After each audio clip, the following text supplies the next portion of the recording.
তীব্র শীত ও শীতকালীন ঝড়ে যুক্তরাষ্ট্রের বিদ্যুৎ গ্রিডে চাপ বেড়েছে।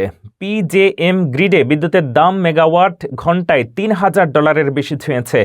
গ্যাস সংকটে মিসু অন্য গ্রিড থেকে বিদ্যুৎ আমদানি করছে। টেক্সাসে ঝুঁকি কমাতে আগেভাগে সতর্কতামূলক ব্যবস্থা নেওয়া হয়েছে। যুক্তরাষ্ট্র জুড়ে তীব্র শীত ও শীতকালীন ঝড়ের প্রভাবে দেশটির বিদ্যুৎ গ্রিডে বাড়ছে ভয়াবহ চাপ। দেশের অর্ধেকের বেশি জনগোষ্ঠী যখন হিমাঙ্কের নিচের তাপমাত্রার সঙ্গে লড়াই করছে, তখন বিদ্যুৎ সরবরাহ স্বাভাবিক রাখতে সর্বোচ্চ সতর্কতায় রয়েছে গ্রিড অপারেটররা।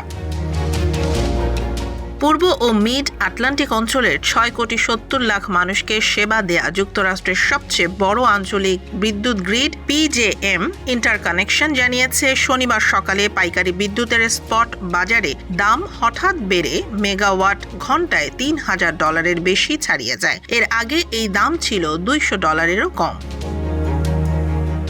অন্যদিকে মধ্য পশ্চিমাঞ্চলের গ্রিড অপারেটর মিসো জানিয়েছে, প্রাকৃতিক গ্যাস সরবরাহে সংকট দেখা দেয়ায় বাড়তি চাহিদা মেটাতে তারা অন্য গ্রিড থেকে বিদ্যুৎ আমদানি করছে। এদিকে টেক্সাসের বিদ্যুৎ গ্রিডও শীতকালীন ঝড়ের বড় পরীক্ষার মুখে পড়েছে। তবে 2021 সালের ভয়াবহ ব্ল্যাকআউটের অভিজ্ঞতা থেকে শিক্ষা নিয়ে গ্রিড অবকাঠামোয় বড় ধরনের সংস্কার করা হয়েছে। ফলে এবার ব্যাপক বিদ্যুৎ বিভ্রাটের ঝুঁকি তুলনামূলকভাবে কম বলে আশা করছে কর্তৃপক্ষ।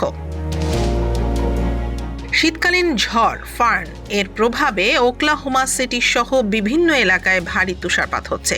আবহাওয়াবিদরা পরিস্থিতি আরও খারাপ হতে পারে বলে সতর্ক করেছেন এবং নাগরিকদের প্রয়োজন ছাড়া ঘরের বাইরে না যাওয়ার পরামর্শ দিয়েছেন।